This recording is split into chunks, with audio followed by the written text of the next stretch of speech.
How are you doing today? I hope you're great, but in case you aren't, don't worry about it, because you've just reached the dreamland and it's opening just for you. Let's enter it together and hide in today's story. Are you ready? Let's get comfortable. Pat the pillows because the dream ride is about to begin. Andrew Lang, Jack and the Beanstalk. Jack sells the cow. Once upon a time, there was a poor widow who lived in a little cottage with her only son, Jack. Jacob was a giddy, thoughtless boy, but very kind-hearted and affectionate. There had been a hard winter, and after the poor woman had suffered from fever and ague, Jack did no work as yet, and by degrees they grew dreadfully poor.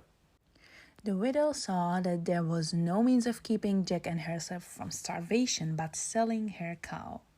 So one morning she said to her son, "I am too weak to go myself, Jack, so you must take the cow to market for me and sell her." Jack liked going to market to sell the cow very much, but as he was on the way, he met a butcher who had some beautiful beans in his hand.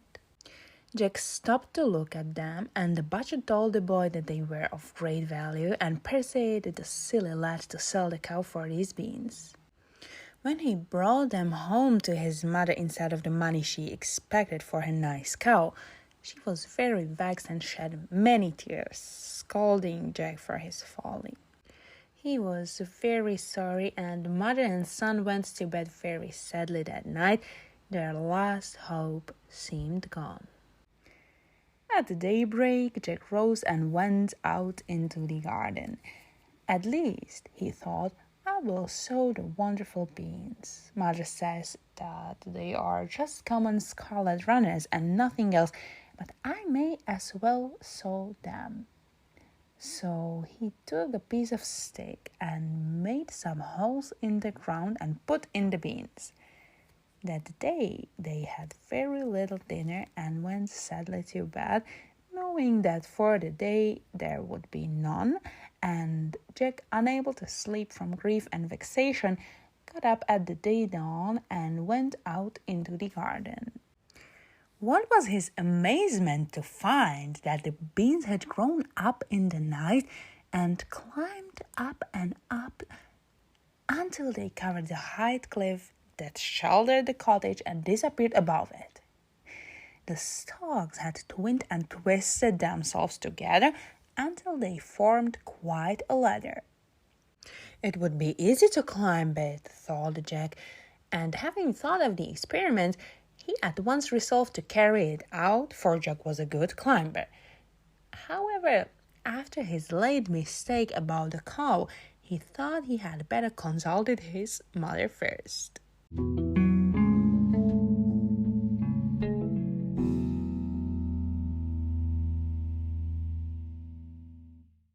Wonderful growth of the beanstalk.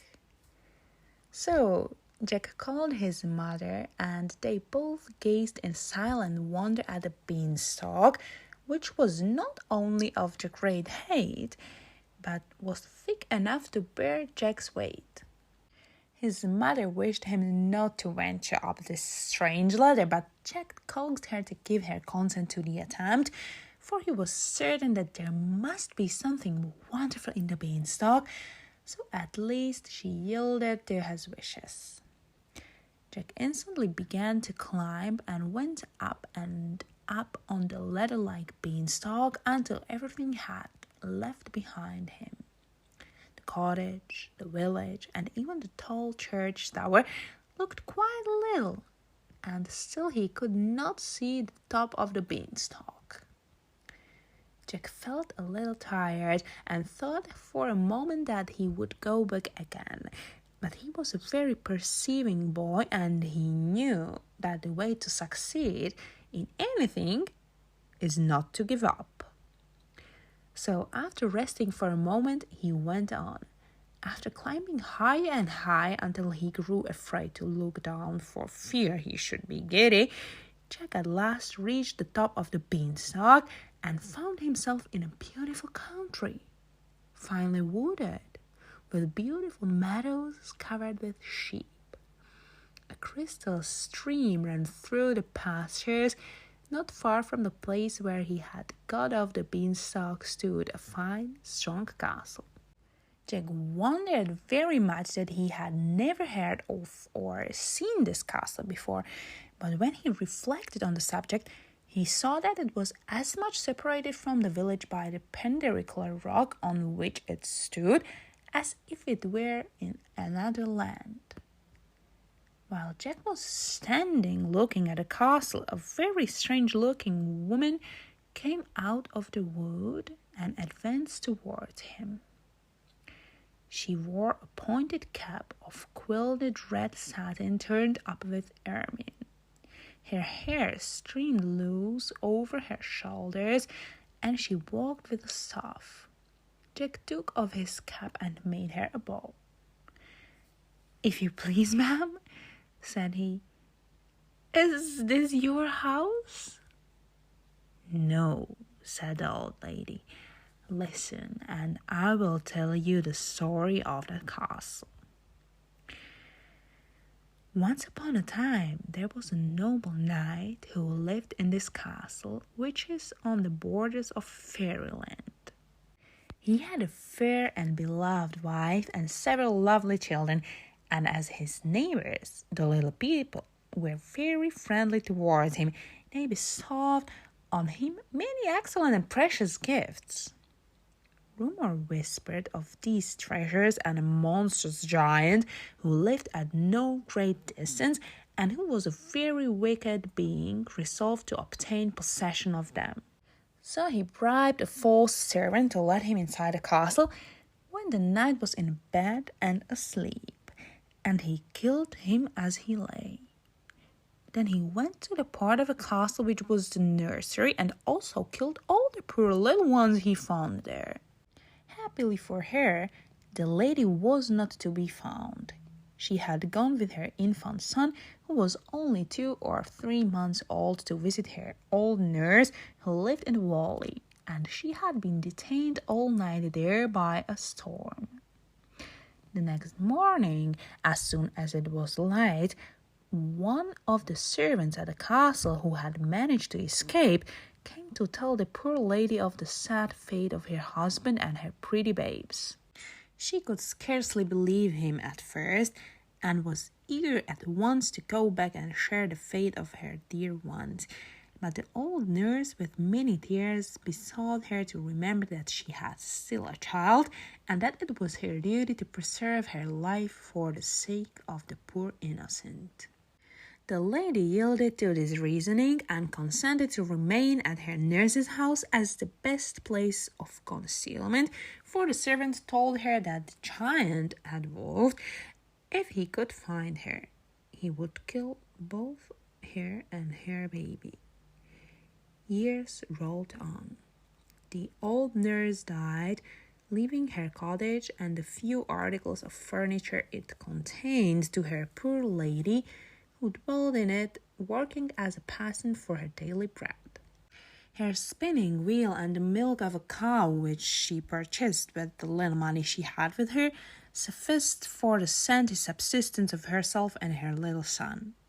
There was a nice little garden attached to the cottage, in which they cultivated peas, beans, and cabbages, and the lady was not ashamed to go out at harvest time and glean in the fields to supply her little son's wants. "Jack, that poor lady is your mother. This castle was once your father's and must again be yours." Jack uttered a cry of surprise. "My mother! Oh, madam, what ought I to do? My poor father, my dear mother!" "Your duty requires you to win it back for your mother. But the task is a very difficult one and full of peril, Jack. Have you courage to undertake it?" I fear nothing when I'm doing right, said Jack. Then, said the lady in the red cap, you are one of those who slay giants.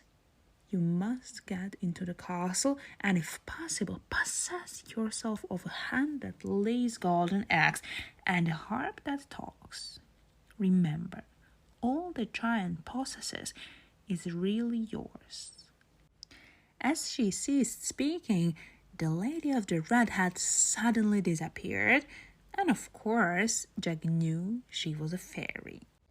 Jack determined at once to attempt the adventure, so he advanced and blew the horn which hung at the castle portal. The door was opened in a minute or two by a frightful giantess with one great eye in the middle of her forehead. As soon as Jack saw her, he turned to run away, but she caught him and dragged him into the castle. Ho, ho, she laughed terribly.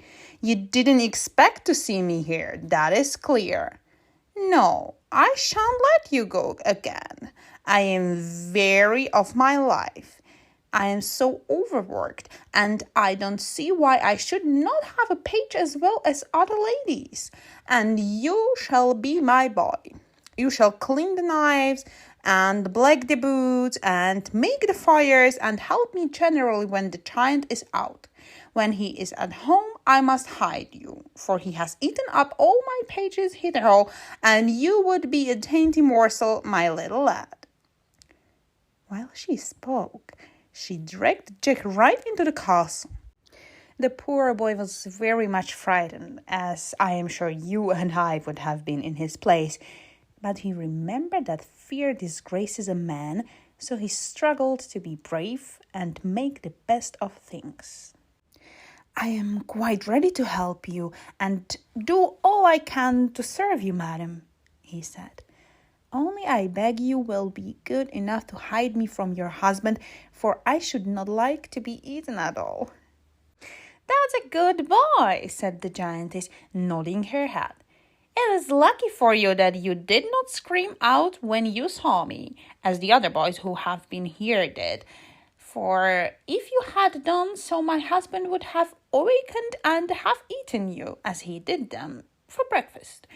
Come here, child, go into my wardrobe. He never ventures to open that. You will be safe there. And she opened a huge wardrobe which stood in the great hall and shut him into it. But the keyhole was so large that it admitted plenty of air and he could see everything that took place through it. By and by he heard a heavy tramp on the stairs, like the lumbering along of a great cannon, and then a voice like thunder cried out. Fee, fay, fi, fo, fam, I smell the breath of an Englishman. Let him be alive or let him be dead, I'll grind his bones to make my bread. Wife, cried the giant, there is a man in the castle. Let me have him for breakfast. You are grown old and stupid, cried the lady in her loud tones. It is only a nice fresh steak of an elephant that I have cooked for you, which you smell. There, sit down and make a good breakfast. And she placed a huge dish before him of savory steaming meat, which greatly pleased him and made him forget his idea of an Englishman being in the castle.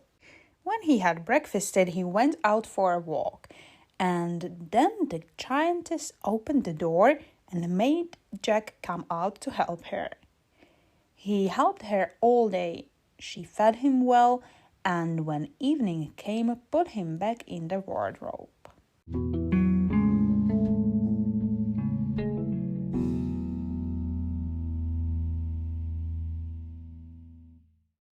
The hen that lays golden eggs. The giant came into supper. Jack watched him through the keyhole and was amazed to see him pick a wolf's bone and put half a fowl at a time into his capacious mouth. When the supper was ended, he bade his wife bring him his hen that laid the golden eggs. It lays as well as it did when it belonged to that paltry knight, he said. Indeed, I think the eggs are heavier than ever. The giantess went away and soon returned with a little brown hen, which she placed on the table before her husband. "And now, my dear," she said, "I am going for a walk if you don't want me any longer." "Go," said the giant. "I shall be glad to have a nap by and by." Then he took up the brown hen and said to her, "Lay," and she instantly laid a golden egg. "Lay," said the giant again, and she laid another. "Lay," he repeated a third time, and again a golden egg lay on the table. Now Jack was sure this hen was that of which the fairy had spoken. By and by the giant put hen down on the floor and soon after went fast asleep, snoring so loud that it sounded like thunder. Directly Jack perceived that the giant was fast asleep. He pushed open the door of the wardrobe and crept out. Very softly he stole across the room and, picking up the hen, made haste to quit the apartment. He knew the way to the kitchen. The door of which he found was left ajar. He opened it, shut, and locked it after him, and flew back to the beanstalk, which he descended as fast as his feet would move.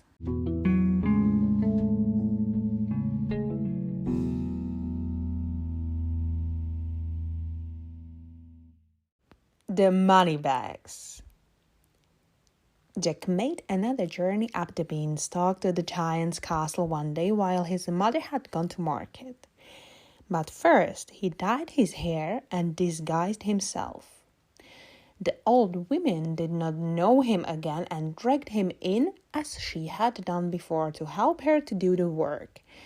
But she heard her husband coming and hid him in the wardrobe, not thinking that it was the same boy who had stolen the hen. She bade him stay quiet still there, or the giant would eat him. Then the giant came in, saying, "Fee, fe, fi, fo, fam, I smell the breath of an Englishman. Let him be alive or let him be dead, I'll grind his bones to make my bread." "Nonsense," said the wife. "It is only a roasted bullock that I thought would be a tidbit for your supper. Sit down and I will bring it up at once." The giant sat down, and soon his wife brought up a roasted bullock on a large dish, and they began their supper. Jack was amazed to see them pick the bones of the bullock as if it had been a lark.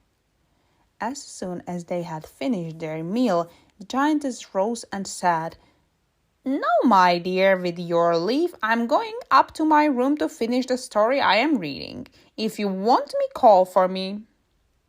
"First," answered the giant, "bring me my money bags, that I may count my golden pieces before I sleep." The giantess obeyed. She went and soon returned with 2 large bags over her shoulders, which she put down by her husband. "There," she said, "that is all that is left on the night's money. When you have spent it, you must go and take another baron's castle." "That he shan't, if I can help it," thought Jack.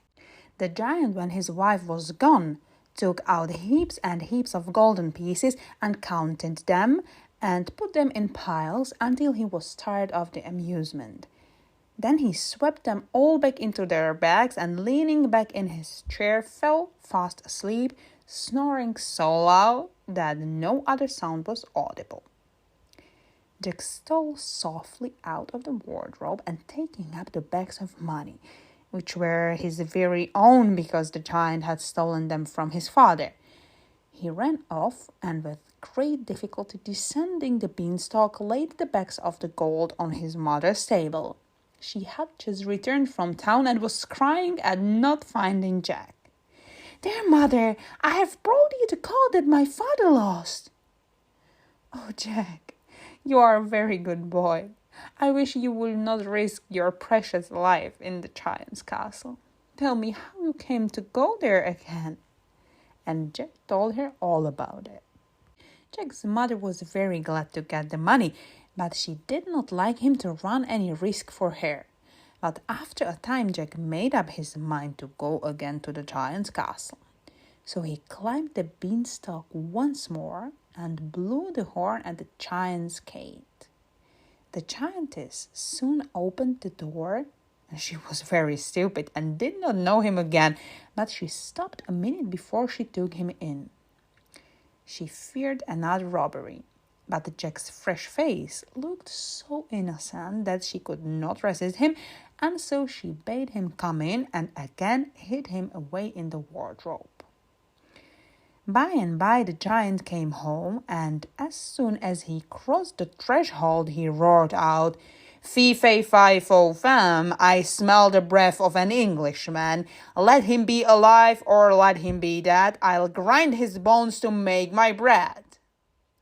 "You stupid old giant," said his wife. "You only smell a nice sheep, which I have grilled for your dinner." And the giant sat down, and his wife brought up a whole sheep for his dinner. When he had eaten it all up, he said, "Now bring me my harp, and I will have a little music while you take your walk." The giantess obeyed and returned with a beautiful harp. The framework was all sparkling with diamonds and rubies, and the strings were all of gold. "This is one of the nicest things I took from the night," said the giant. "I am very fond of music, and my harp is a faithful servant." So he drew the harp towards him and said, "Play." And the harp played a very soft, sad air. "Play something merrier," said the giant, and the harp played a merry tune. "Now play me a lullaby," roared the giant, and the harp played a sweet lullaby to the sound of which his master fell asleep. Then Jack stole softly out of the wardrobe and went into the huge kitchen to see if the giantess had gone out. He found no one there, so he went to the door and opened it softly, for he thought he could not do so with the harp in his hand. Then he entered the giant's room and seized the harp and ran away with it. But as he jumped over the threshold, the harp called out, "Master, master!" And the giant woke up. With a tremendous roar, he sprang from his seat and in 2 strides had reached the door. But Jack was very nimble. He fled like lightning with the harp, talking to it as he went, for he saw it was a fairy, and telling it he was the son of its old master, the knight. Still the giant came on so fast that he was quite close to poor Jack, and he had stretched out his great hand to catch him. But luckily, just at the moment he stepped upon a loose stone, stumbled and fell flat on the ground, where he lay at his full length. This accident gave Jack time to get on the beanstalk and hasten down. But just as he reached their own garden, he beheld the giant descending after him. "Mother, mother!" cried Jack. "Make haste and give me the axe." His mother ran to him with the hatchet in her hand, and Jack with one tremendous blow cut through all the stems except one. "Now, mother, stand out of the way," said he. Jack's mother shrank back, and it was well she did so, for just as the giant took hold of the last branch of the beanstalk, Jack cut the stem quite through and darted from the spot. Down came the giant with a terrible crash, and as he fell on his head, he broke his neck and lay dead at the feet of the woman who had so much injured. Before Jack and his mother had recovered from their alarm and agitation, a beautiful lady stood before them. "Jack," said she, "you have acted like a brave knight's son and deserve to have your inheritance restored to you. Dig a grave and bury the giant, and then go and kill the giantess." "But," said Jack, "I could not kill anyone unless I were fighting with him, and I could not draw my sword upon a woman. Moreover, the giantess was very kind to me." The fairy smiled on Jack. "I am very much pleased with your generous feeling," she said. "Nevertheless, return to the castle and act as you will find needful." Jack asked the fairy if she would show him the way to the castle, as the beanstalk was now down. She told him that she would drive him there in her chariot, which was drawn by 2 peacocks. Jack thanked her and sat down in the chariot with her. The fairy drove him a long distance round until they reached a village, which lay at the bottom of the hill. Here they found a number of miserable-looking men assembled. The fairy stopped her carriage and addressed them. "My friends," said she, "the cruel giant who oppressed you and ate up all of your flocks and herds is dead, and this young gentleman was the means of your being delivered from him, and is the son of your kind old master, the knight." The men gave a loud cheer at these words and pressed forward to say that they would serve Jack as faithfully as they had served his father. The fairy bade them follow her to the castle, and they marched thither in a body, and Jack blew the horn and demanded admittance. The old giantess saw them coming from the turret loophole. She was very much frightened, for she guessed that something had happened to her husband, and as she came downstairs very fast, she caught her foot in her dress and fell from the top to the bottom and broke her neck. When the people outside found that the door was not opened to them, they took crowbars and forced the portal. Nobody was to be seen, but on leaving the hall, they found the body of the giantess at the foot of the stairs. Thus Jack took possession of the castle. The fairy went and brought his mother to him with the hen and the harp. He had the giantess buried and endeavored as much as lay in his power to do right to those whom the giant had robbed. Before her departure for fairyland, the fairy explained to Jack that she had sent the butcher to meet him with the beans in order to try what sort of lad he was. If you had looked at the gigantic beanstalk and only stupidly wondered about it, she said, I should have left you where misfortune had placed you, only restoring her cow to your mother. But you showed an inquiring mind and great courage and enterprise.